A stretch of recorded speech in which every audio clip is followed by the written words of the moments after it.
29 मार्च 1989 Japan Tokyo police ने एक 19 वर्षीय लड़के के मिसिंग केस के लिए 4 लड़कों को इंट्रोगेशन के लिए पकड़ा था और चारों लड़के कबूल कर रहे थे कि उन्होंने एक लड़की का बलात्कार किया है। पर जो लड़के पुलिस इंट्रोगेशन में बोल रहे थे एंड जो पुलिस के पास इंफॉर्मेशन थी वो दोनों कम्प्लीटली डिफरेंस थे।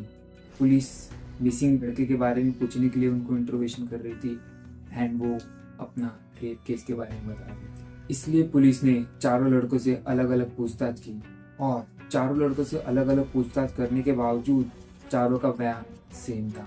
इसका मतलब सिंपल सा था, वो चारों लड़के सच बोल रहे थे, पर उस मामले में नहीं जो पुलिस को जानना था, बल्कि किसी और मामले में। जब पुलिस ने उन लड़कों से उस मामले के बारे में जानकारी मांगी जिसका बयान उन लोग दे रहे थे, तो पुलिस को पता चला कि उन्होंने एक लड़की को मारकर 55 लीटर गैलन में डालकर उसे कंक्रीट से जो सीमेंट होता है उससे भर दिया एंड उस ड्रम को कासू नामक एक कंस्ट्रक्शन साइट पे फेंक दिया था। इसलिए पुलिस बिना देरी किए उस कंस्ट्रक्शन साइट पे पहुंचती है एंड वहाँ पे उन्हें ड्रम मिलता है जिसमें एक लड़की की लाश जमी हुई थी।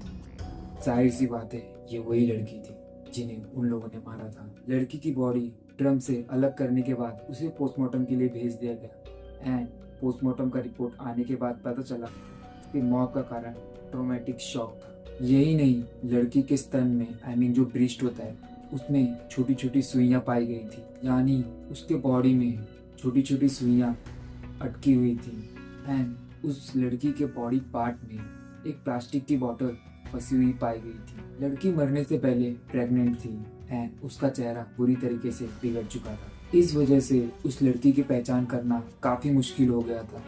So hello everybody, I am your host J and आज मैं आया हूँ एक नई स्टोरी के साथ जो काफी टेरिफाइंग होने वाली है। So let's get begin with our story. ये केस जापान के मिनाटो नाम के शहर से शुरू होती है, जहाँ पे 17 साल की लड़की जुनको फुराटा अपने माता पिता एंड भाई के साथ रहती थी। वह लड़की याशिवा मीना हाई स्कूल में पढ़ती थी। इसके साथ ही वो प्लास्टिक मोल्डिंग फैक्ट्री में पार्ट टाइम काम करती थी ताकि अपने ग्रेजुएशन का खर्चा वो खुद उठा सके। जुनको देखने में बहुत अच्छी थी एंड पढ़ाई में बहुत शार्प। इसी वजह से जुनको ना चाहते हुए भी अपने स्कूल के लड़कों को अपनी तरफ अट्रैक्ट कर लेती थी, क्योंकि वो ब्यूटीफुल एंड इंटेलिजेंट दोनों थी। जाहिर सी बात है, ऐसी लड़की रहेगी तो कोई भी उसकी तरफ अट्रैक्ट होगा। मैं भी होता था डेफिनेटली श्योर। सो खत्म करते मस्ती, सीरियस केस। ओके, तो जुनको अपने स्कूल के लड़कों के लिए किसी ड्रीम गर्ल से कम नहीं थी। उसी स्कूल में 4 लड़कों का एक ग्रुप था जिन्होंने स्कूल छोड़ दिया, फिर वो स्कूल आते थे।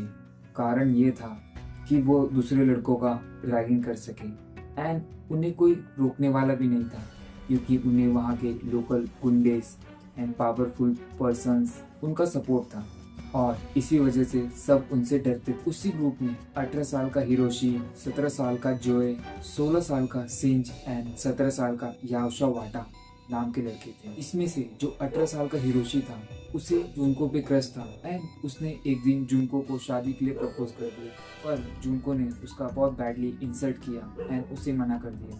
इसी कारण हिरोशी ने जुनको से बदला लेने का सोच लिया था और ये गुस्सा उसको कहाँ लेके जाने वाला था, सीरियसली बहुत गंदा सीन होने वाला है। 25 नवंबर 1988 जुनको अपनी पार्ट टाइम जॉब खत्म कर थी, साइकिल से अपने घर जा रही थी और हिरोशी और सिज उस सड़क पे घूम रहे थे। उन्होंने जुनको को अकेले जाते हुए देखा और बदला लेने के लिए हिरोशी ने सिज से कहा कि वो जाकर अपनी साइकिल ठोक दे एंड मैं उसकी मदद करने के बहाने उससे बात करूंगा। फिर सिज जाता है एंड जुनको की साइकिल को लात मारता है और जुनको गिर जाती है। उस समय हिरोशी जाता है एंड उसकी मदद करता है।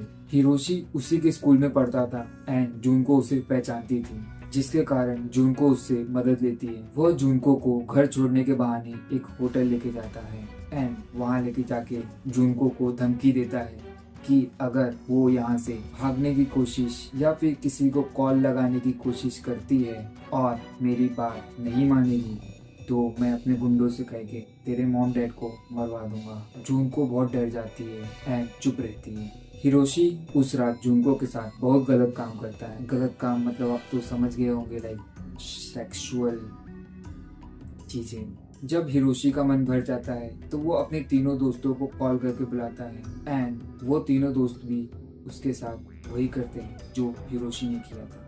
वो जुनको को ऐसे ही छोड़ने वाले थे, फिर अचानक से क्या पता उनके दिमाग में क्या क्लिक होता है कि अगर वो जुनको को ऐसे ही छोड़ देंगे तो वो पुलिस को बता देगी। इसलिए वो लोग जुनको को शिव के घर लेके जाते हैं एंड उसके माता पिता से बोलते हैं कि ये उसकी गर्लफ्रेंड है, पर शिव के माता पिता को पता था कि ये उसकी गर्लफ्रेंड नहीं है। उसके बाद भी वो चुप थे क्योंकि वो अपने बेटे के गैंगस्टर दोस्तों से डरते थे, इसलिए उनका बेटा जो कुछ भी करता वो चुपचाप देखते रहते थे एंड उसके खिलाफ कुछ नहीं बोलते थे। 25 नवंबर 1988 से 4 जनवरी 1989 टोटल 44 डेज उन्होंने जुनको को टॉर्चर किया था। पहले तो कुछ हफ्ते वो बस अपने बॉडी सेटिस्फैक्शन के लिए जुनको का यूज करते थे और जब वो बोर हो जाते थे तब वो अपने दोस्तों यहाँ तक कि अपने दूर दराज के भी दोस्तों को बुलाते थे एंड उन्हें कहते थे कि जुनको के साथ जो भी चीज़ें होती हैं गलत चीज़ें वो करें। एंड अकॉर्डिंग टू इन्वेस्टिगेशन 100 से ज़्यादा अलग अलग लड़कों ने उसके साथ ज़बरदस्ती इंटीमेट हुए थे। जुनको के गायब होने के 3 दिन बाद उसके माता पिता ने पुलिस स्टेशन में एक मिसिंग रिपोर्ट लिखाई थी। क्या पता किस तरह उन लड़कों को उस मिसिंग रिपोर्ट के बारे में पता चल गया और फिर उन्होंने जबरन जुनको के माता पिता को कॉल करवाया एंड उसे जबरदस्ती ये कहने के लिए कहा गया कि वो अपने माता पिता से कहे कि वो अपने बॉयफ्रेंड के साथ भाग चुकी है और वो उसके साथ खुश है, इसलिए उसे ढूंढने की कोशिश ना की जाए। इस कारण जुनको के मॉम डैड ने जो मिसिंग रिपोर्ट लिखाई थी वो उन्होंने विड्रॉल कर ली एंड पुलिस को भी इस केस में इंट्रोगेशन करने का टाइम नहीं मिला था। वो डेली जुनको को टॉर्चर करने के लिए अलग अलग तरीके खोजते थे, जैसे कि उसका बलात्कार करना और न्यूड रखते थे, उसे अपने सामने मास्टरबेट करने के लिए भी फोर्स करते थे। वो लोग जुनको के बॉडी पार्ट में लोहे की छड़े, लावा एंड कैंडल होते हैं, कैंडल का जो लावा होता है वो और प्लास्टिक की बोतल जैसे अन्य चीजें डालते थे और तो और कुछ चीजें उसके बॉडी पार्ट में ही फंस जाती थी। ये तो डॉक्टर है नहीं तो ये उसे निकाल भी नहीं पा रहे थे और वो सब अंदर ही फंसी रहती थी। जब जुनको का पोस्टमार्टम रिपोर्ट पुलिस को मिला तो उन्हें ये पता चला कि उसकी बॉडी में प्लास्टिक की बोतल फंसी हुई थी, या बोल सकते हैं कि उसकी बॉडी में कितनी चीजें फंसी होंगी। दिसंबर के महीने में जुनको वहां से भागने की कोशिश करती है पर वो लड़के उसे पकड़ लेते हैं और इसी कारण उसे भागने की सजा भी मिलती है। सजा के तौर पर जो डंबल होता है जिससे लाइक हम बॉडी बनाते हैं वो डंबल उसके नी पे फेंक दिया जाता है एंड उसका नी टूट जाता है। श्योर सी बात है, नी पे अगर डंबल गिरेगा ही नॉर्मल इंसान के भी तो पैर तो टूटना है ही और वो चल नहीं पाती है। और जब उसे वॉशरूम जाना होता तो वो रेंगते हुए जाती एंड रेंगते हुए वापस आती थी। जुनको ये सबसे थक चुकी थी। वो लड़के जुनको को इतना टॉर्चर करते थे कि जुनको बस एक ही चीज मांगती थी कि वो लड़के उसे जान से मार दें। वो लड़के जुनको के बॉडी पार्ट में मोम डालते थे एंड लाइटर से उसके बॉडी के अलग अलग हिस्से भी चलाते थे। वह उसे ठीक से खाना भी नहीं देते थे एंड उसे फोर्स करते थे कि वो अपनी यूरिन पिए। अगर वो कुछ भी करने से मना करती तो वो लोग उसे एक बॉक्सिंग बैग की तरह ट्रीट करते थे। ठीक से खाना ना मिलने के कारण उसका इम्यूनिटी सिस्टम पूरा वीक हो चुका था एंड उसके घाव भी अब नहीं भर रहे थे। लाइक डेफिनेटली अगर जिसे खाना नहीं मिलेगा तो उसके घाव कैसे भरेंगे। श्योर है भाई, जुनको के घाव पक चुके थे एंड उसमें से लाइक जो थिक वाटर होता है वो निकल रहा था। अब उन लड़कों को जुनको को देखकर घिन आने लगी क्योंकि जुनको की हालत पहले जैसी नहीं थी। जैसी खूबसूरत वो पहले दिखती थी अब नहीं थी। इसका तो कारण यही 4 लड़के थे। उसके शरीर से खून आ रहे थे, उसके घाव पक चुके थे एंड उसका चेहरा बहुत बुरी तरीके से बिगाड़ दिया गया था।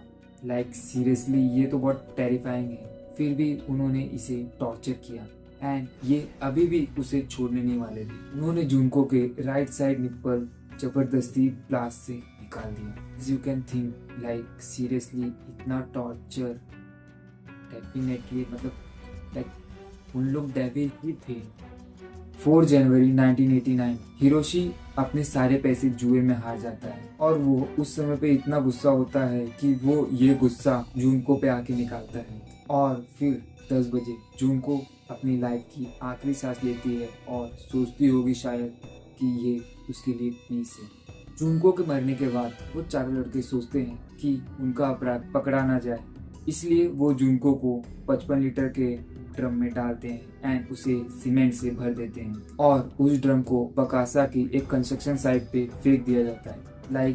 पुलिस ने जो केस के लिए उनको पकड़ा था वो तो सॉल्व नहीं हुआ, पर एक मिस्टीरियस केस सॉल्व हो चुका था, जिसके बारे में किसी को पता नहीं था। अगर पुलिस भी इंक्वायरी नहीं करती तो पुलिस को भी ये इसके बारे में कुछ पता नहीं चलता। नाउ टाइम था उनको सजा मिलने का। सिनज को 9 साल की कैद हुई एंड यारुशी को 7 साल की सजा हुई। और तो और हिरोशी के माता पिता को जुनको के माता पिता को 8 लाख वॉन देने थे एज अ कंपनसेशन। कंपनसेशन तो क्या ही होगा, उनकी बेटी चली गई यार, एंड उन दोनों को भी बहुत गंदी सजा मिली होगी। I am sure about it. Seriously ये था केस यहाँ का, एंड जो सज़ा हुई उसका तो मुझे कुछ पता नहीं चला। आखिरी में जो 2 बचे थे उनको क्या सज़ा हुई, अगर कुछ मिलेगा तो मैं अपने कमेंट में कमेंट एंड डिस्क्रिप्शन में आपको टैग करके बता दूंगा। एंड अगर आपको मेरी वीडियो पसंद आई हो तो लाइक करें, शेयर करें, एंड मोर वीडियोज़ के लिए आप मेरे चैनल को सब्सक्राइब भी कर सकते हैं। तब तक के लिए बाय।